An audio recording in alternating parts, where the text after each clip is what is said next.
from her. Oh, France with soft hands, the future that they... All right, everybody, so welcome back. Of course, we are heading into a critical time of the year when it comes to road safety. We are going into the Christmas, and then following on its heels, we do have the carnival season. So it's a period here where we expect, as has happened over the years, an increase in activity on the nation's roads. Yeah, so we do have Sergeant Ancil Forde with us here this morning. Mr. Forde, as always good to see and speak with you. Yeah? Pleasant morning, Marlan. Pleasant morning, Trinidad Tobago. It's always a pleasure to be here. Yeah. Yes, so Marlan, last week we started the conversation in relation to road safety, and primarily because we recognize that there is an increase in accidents, and more so fatal accidents, yes, or accidents involving fatals. Now, we identified during the course of the last segment that who is really responsible, right? That we, the persons who operate motor vehicles, we are the ones ultimately responsible for the safety on the roadway, right? And I did give statistics in relation to the numbers to demonstrate to all and sundry that this is the reality, right? And just incidentally, it's above 80 persons would have been killed this year on the nation's roads. Yes, it would have been 86. 86 people. Versus 82 for the same period that was up to September 2024, for the same period last year, right? So it had 82, 86 would represent a 5% increase. But you know, Mr. Forde, I think that these, in the Trinidad and Tobago context, these are astronomical figures. 86 people dying in road traffic accidents. Things that, Marlan, I want to say, it is preventable, right? And why preventable? Because, as I said, the vehicle does nothing on its own. It doesn't drive itself. No, it does not, right? So when you understand what is the factor that comes in terms of the operation of that vehicle that causes it to get into accidents, right? You know, people see as an individual going behind the driving wheel of a vehicle and see that as a small thing, as we would say in Trinidad and Tobago. But you know, Mr. Forde, when that I compare it, to me it's tantamount to giving someone a gun, you know, a loaded gun, right? And as you say, it's not the vehicle that is doing anything to an individual. It's the individual who is behind this vehicle, the same way with a gun. Correct. And in both cases, it can cause carnage. Definitely. And we would have seen, fortunately, not locally, where persons actually ran vehicles into crowds. Into crowds, right?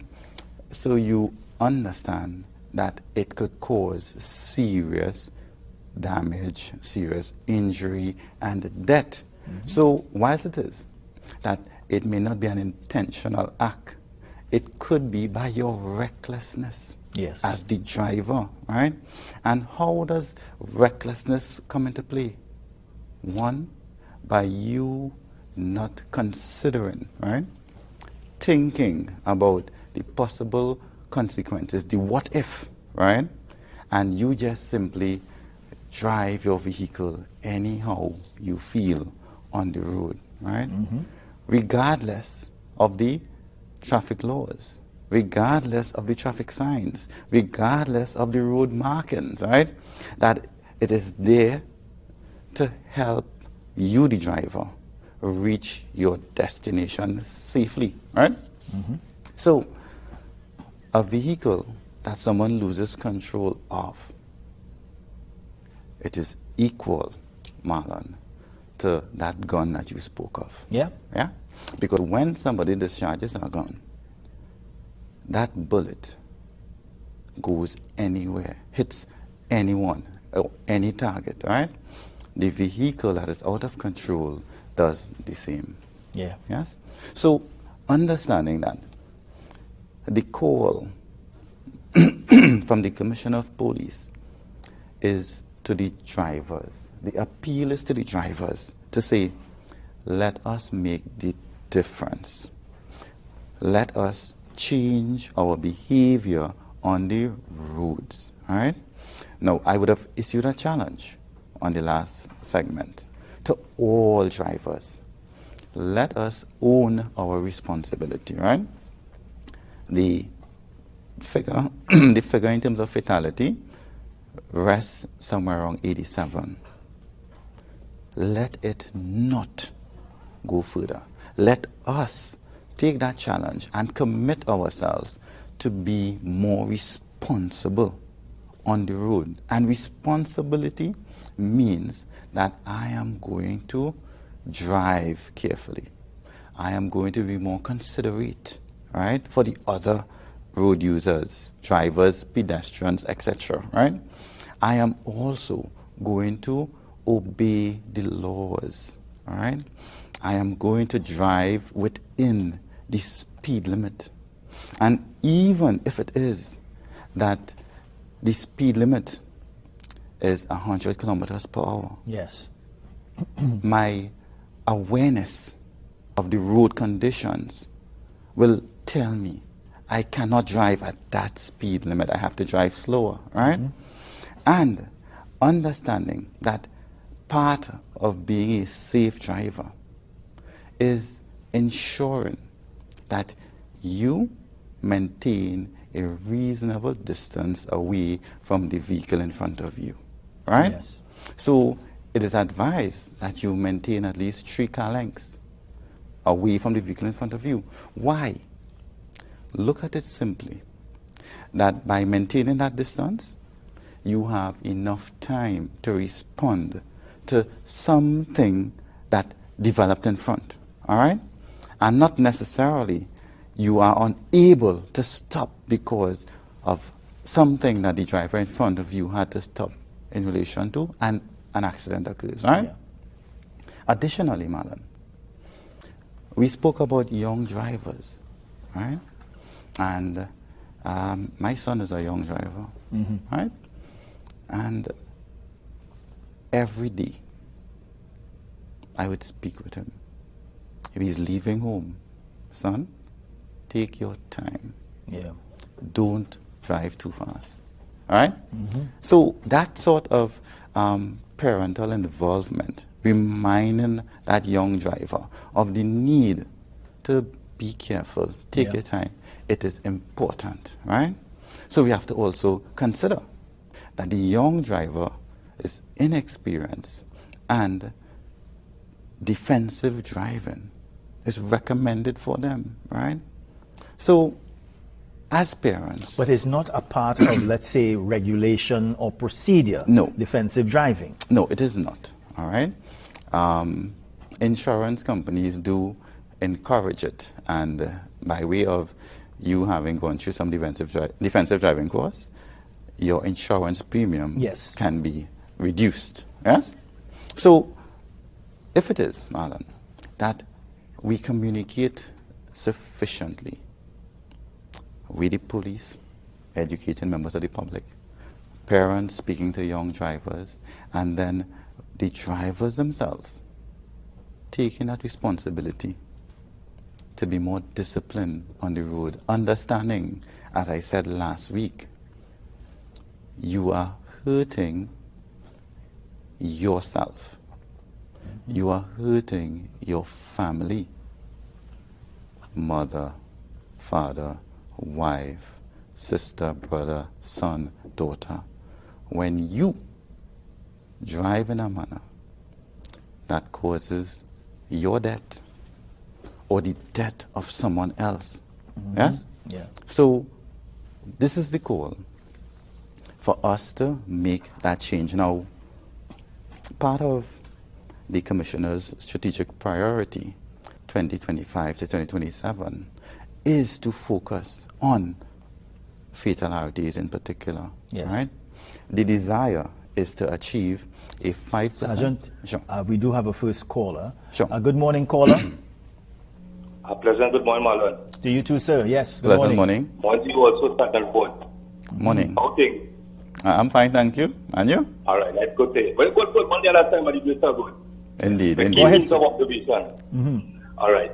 So what I want to say, Sergeant, we just say that vehicles not roadworthy, right?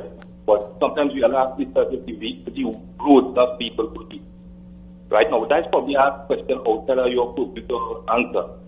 But what I will say is that in connection with driving safely and everything like that, I think what needs to be done is this is not only a matter where the police is concerned, but where the people individually is concerned, right? And everybody is responsible for his own individual safety where driving is concerned. I agree with that, right? But sometimes we look at these things and we say, is this fault and is that fault and everything. But I think that the signs, some of the signs on the road itself, right, needs to be clearer, right?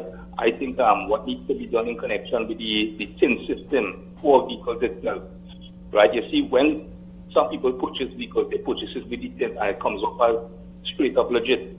But then when they're on the road, they get a different feedback from the police itself, right? And I think that that needs to be addressed because this is a holistic issue here, right? This is not just one department alone, right? And yes, I agree with you, Mr. Forde, that the safety is upon the people themselves, right, in their driving. But I think that the police could do a lot more as for where advising people on the road itself, right?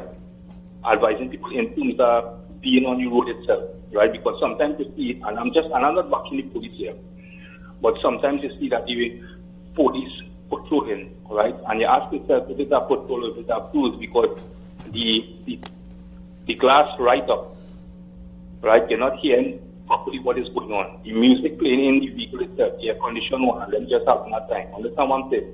Yeah. If it is you're on a patrol, the glass needs to be done so that all your senses working properly, right? The police needs to stop being on their phone, especially when they're on patrol, right? But then again, I mean, Mr. Forde, back in our days, right, the policing, the level of the policing, the quality of the policing would have been different. I'm not saying different, much better than it is right now, right? But I mean, all these things are things that need to be addressed. All right. Thank you very much. And Mr. Forde, I'll give you the opportunity to respond, but we must go to a very short break. We're coming back, everybody.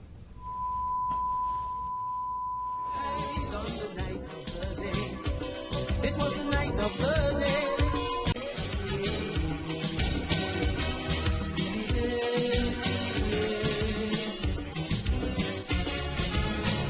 Have a few more minutes with Mr. Forde, all right? But in the meantime, I want to remind you that you can call and speak to him. Of course, we are speaking about road safety and road safety alone. So you're calling us on 623-1711, the extension, it's 1995. Mr. Forde, over to you. Yes, Marlan, the last caller, spoke about several things. Yes. All right? He did make mention of the roadworthiness of the vehicle, if I heard him correctly, and that speaks to maintenance. Again, who is the person responsible for maintenance? Comes back to the driver, right? He made mention of the traffic signs, that some of them, they are not clear, right? Due to, I want to say, wear and tear, they need to be refurbished. So I want to say that traffic management may well have heard your recommendation, and we can pass it on as well, identifying that has to be done. And he spoke about the police, right, doing more. I can tell you that the commissioner has indicated his intention in terms of patrols and road exercises, speed exercises in particular, right, that we are going to step up our game in relation to that. Now, Mr. Forde, let's take another call. Sure. Good morning, caller. Hello, Caller, you there? morning. Yes, good morning. Hello. Good morning. Go ahead, ma'am. Hi. hi, morning. Road safety. Good morning to you all. I'm sorry for my manners. No problem, morning. The problem is so wide that I don't even know how to start. But the drivers, everything you say makes sense. But the drivers, today's drivers, they're ignorant, they're disrespectful, they are breaking the law every day. Yes. They don't care about other drivers. they do what they want. And Yes. Sour is an example. Sour PH drivers, they block up the road, they use globe lane as a turning point. You have to wait for them to turn, to reverse, to drop out the passengers. They do what they want and they don't care about you. They park up right by the triangle there where you cannot turn, and when you tell them about it, they curse you, they disrespect you. The drivers on the nation's road, I drive in at 100. Now, I normally stay on the left lane, but this day I stayed on the center, on the right lane. And this gentleman wanted, he left behind me and come in front of me and slow all the way down, just because he wanted to pass me, you know. Yeah. Just because he felt I shouldn't. I'm not driving fast enough for him. You understand? And then a little way lower down, he made a right. He came out into the right lane to cross over to go on the other side. Now, I don't even know how to make sense out of that. You understand? And another thing is all the lanes on the highway that's on the right, either your right or your left, that is merging to cross. It's not big enough. They are merging, they are all up on the lane, sometimes 50, 60 cars waiting, and they on the right lane. It's very dangerous. Yes. Thank you very much, ma'am, for your concerns this morning. Yes, indeed. Thank you very much for your contribution. It's Paula. what we go through every day, you know, ma'am, and we thank you very much for your concerns. But you see, Mr. Forde is such a classy and nice gentleman. He will not tell the delinquent drivers, as I'm going to tell them out there this morning, stop all your dotishness. Mr. Forde, back to you. You all are to blame for the delinquent behavior on the road. You want to blame road, you want to blame sign. Watch yourself in the mirror, in your rearview mirror if you want. Go ahead, Mr. Forde. Well, Marlan, everything contributes to the safety, right? Whilst we are appealing to the drivers, all the other factors, the road condition, road marking, traffic signs, they contribute. But even though they contribute, they are of no value to the driver who decides, I am going to ignore it. Yes. Right? So we... Flout the law, flout the regulations. Yes, indeed. And hence the reason, Marlan, why it is that we, the police, we are going to step up our response in relation to traffic violations. Yes. Right? Let's take another call. Sure. Good morning, caller. Hi, good morning. Morning, Hi, sir. good morning. I have one issue with traffic implementation by the police and the wardens. Go ahead, sir. That I'm going to give you an example. In Tunapuna, there's a certain time of the morning where it's one way to go straight up to the market area. Yes. Right? What I don't like about the implementation is that it's simple for wardens to just come by the corner and direct people that this is a one-way on the morning, because if you're not from the area, you might make a mistake and drive up the road. Instead, they opt to hide by the little hardware put up the road. Yes. And when you drive up as a truck, they step out and they stop you. And I believe in prevention is better than cure. Yeah. Because the traffic going west, they occupy the two lanes. And before they come out quite up the road to stop the car to give them a ticket, they can have an accident before that happens. Because the two lanes are occupied coming down, and sometimes they're coming down fast. Yeah. So why, if it is you're trying to prevent stuff from happening? You're speaking in the vicinity of Ozanville Road.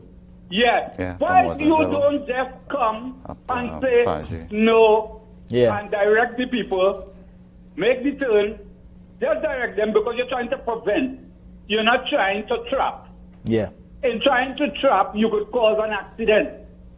So I want them to please stop that. Sometimes you come south and you come up the road and you're accustomed driving up there, and you make a little mistake. You're just like, oh, shucks, this is our one way today. Yeah. I know what he speaks about. Go ahead. Yes, sir. You wish to caller, respond. your point is taken, and I want to say that area you identified, I'm quite familiar with it. And whilst it is that you speak of the traffic wardens, Yes. right? And they seemingly trying to create a trap. I want to say that there is sufficient signage, right? If you're coming from the west proceeding east, there is sufficient signage that tells you that it is one way between a particular time, right? And on the opposite end, similarly. Now, as a police officer, I can tell you that there are drivers who take the chance because they don't want to take that detour, right? Not just there, Yes. but other places, because they may find themselves in a little more traffic. So sometimes they literally break the law, right? Yes. Yeah. So the traffic wardens, and they have a duty, and they Yes. will be outside there. And I want to commend them generally, because when they are present, Yes. that flow of traffic, to me, it seems to be a lot better. And let's take another Yeah. call. Good morning, caller. Hello, good morning. Morning. Yes. I came in at the tail end of the show, Mm-hmm. and I would like to comment on the Mova situation. Right? Mova Junction, there are two lanes. One to turn right, heading to Port of Spain. One to turn right onto the Lady Young, and then straight into Port of Spain. Yes. As you know, if you don't, there's a gas station on that corner. Yes. Mm-hmm. Right? Where Mova taxis Yeah. To fly the left. free. Mm-hmm. Yes.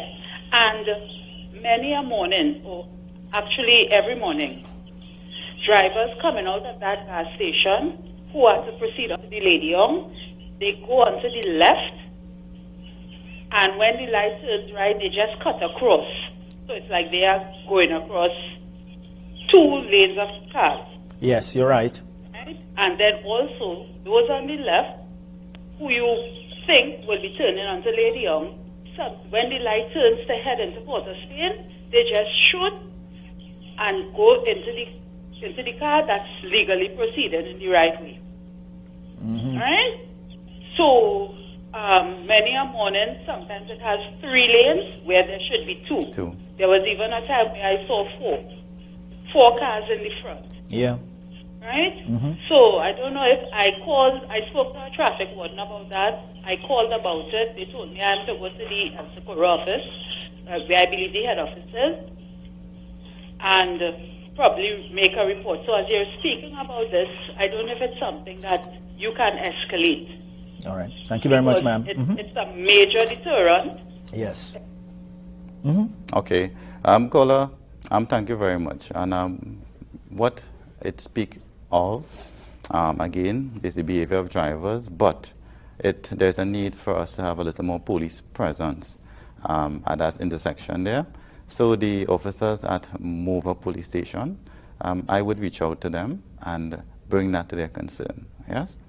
In relation to the call for drivers to be more responsible, Marlon, the caller prior to this one also spoke of that merge lane, that filter lane by the traffic light. Yes. That sometimes it is too short. And what you find is that you have a supernumerary rank as an additional file of cars, right? Yes. That sort of bridge the white line, and they are somewhat on the lane that is there for the vehicles to continue going straight. So that is something for the authorities to look at, yes, because definitely there are some intersections where you need a longer filter to accommodate for the traffic. So thanks again for bringing that up, and I trust that the authorities would also look at it. Yeah, now, we have another call, Mr. Forde. You're hot this morning, Mr. Forde. Let's take another Marlon, call. we welcome the interaction. Good morning. Good day, Felix. Good day, Mr. Forde. Hi, Good day. pleasant.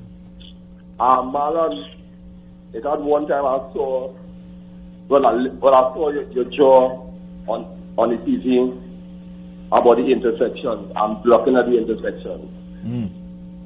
Right? Sometimes, what I have noticed, the car in the back of you, let me say on Pembroke on Park Street, Right. the car want to make that left. Sometimes you ease up out of courtesy to he to go ahead because Yes. you're going straight across. But the next guy in the back of you came up and blocked you in the intersection. Yeah. How are you dealing with that? Because right. sometimes you go forward with intention for the traffic in the back to go. because the traffic only coming from Pembroke is going on the path. So there's no use you blocking if 2 or 3 cars going from Park to Pembroke. You understand what I'm saying? Yeah, so sometimes we gotta take that into consideration. And the next thing, what I have observed, the zebra crossing line sometimes are too close to the corner because sometimes a driver swinging with caution, but a person running off the pavement because it is zebra crossing line. Yeah. All right. Thank you very much, sir. Okay, caller, thanks very much for your contribution. Now, in relation to that checkered box, The yellow box. the yellow box that oftentimes you would see it in the center of the intersections. Yes, it is there for a purpose. It is an offense to go into that yellow box unless it is you can drive clear of the intersection. That is, Yeah. you can pass that yellow box clearly. If you stop there, you would be obstructing the flow of traffic from the other direction. Mr. Forde, hold your thoughts. Sure. We do have another call, and then we'll do a synopsis, and then we will end. But let's take another call. Good morning, caller. Good morning, gentlemen. Hi, Morning. pleasant morning. Yes. Morning. I also want to say that it's true about Mover Junction.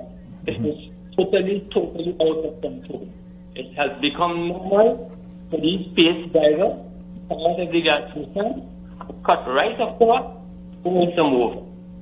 Also, I want to say to the police, especially Mover police, that they continue to do a sister job of dealing with noise from the vehicles, up and down the main road, up and down, everywhere, all the time, in restaurants and clubs. The police need to do a better job of noise from the vehicles. Thank you. All right.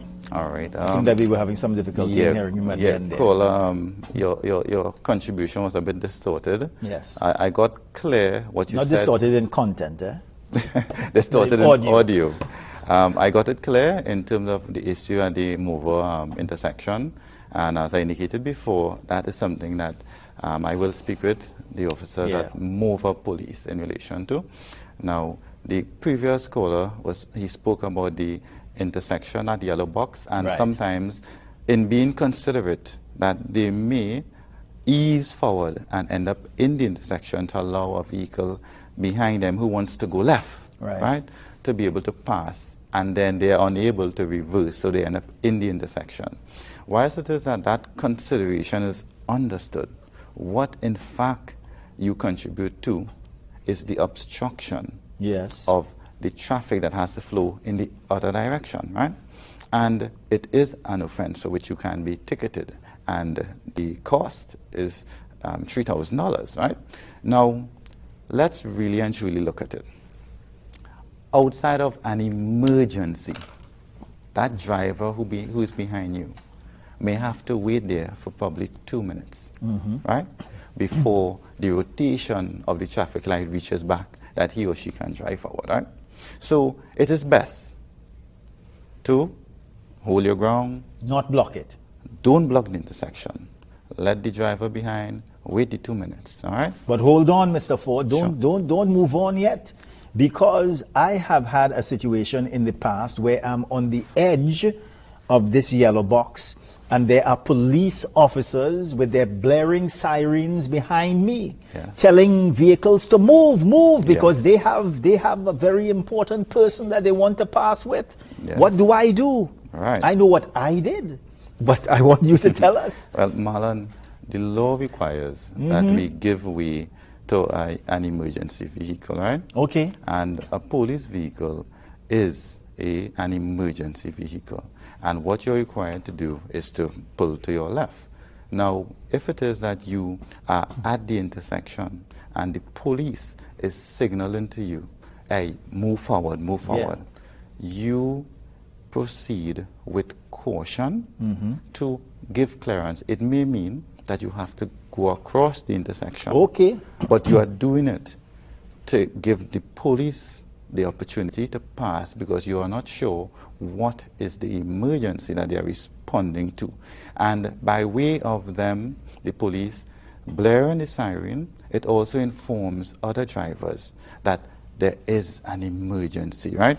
So you, the driver, who is responding to give the police clearance, what is expected of you is that you make that drive safely. You don't just rush out, but you take your time and make the drive so that the police can. Mr. Forde, I just have about 30 seconds again. Sure.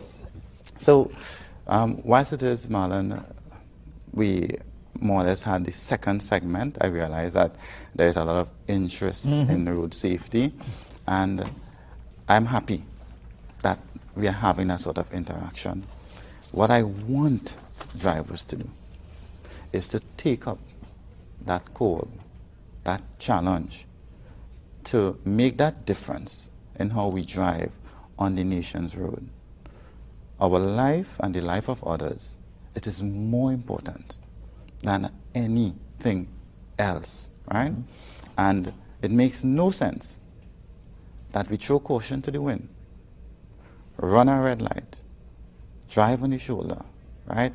Or do some reckless drive that could cause your life or that of somebody else's, right? Let us make that change today. Don't let the fatal numbers increase. Come now to the end of the year and beyond. Be conscious drivers. Be more disciplined. Let's obey the law. Be aware of the environment. As a driver, you have to be aware of the 4 cardinal points. What is in front? What is at the back? What is at the left? What is at the right? You have to be aware as a driver. And if it is that awareness is exercised by all drivers, together with that, let me say, willingness to comply with the law, a lot of these accidents that happen will not happen. Thank you, and Mr. Forde. That is what we want. Yes? All right, everybody. So that's going to be it for this segment. We do have this for you. It's, from St. John Straits, Abukat Faizabad, Ramleela, Rawan against the sunset, a photo from Anjali. Anjali, beautiful picture again. We're coming back, everybody.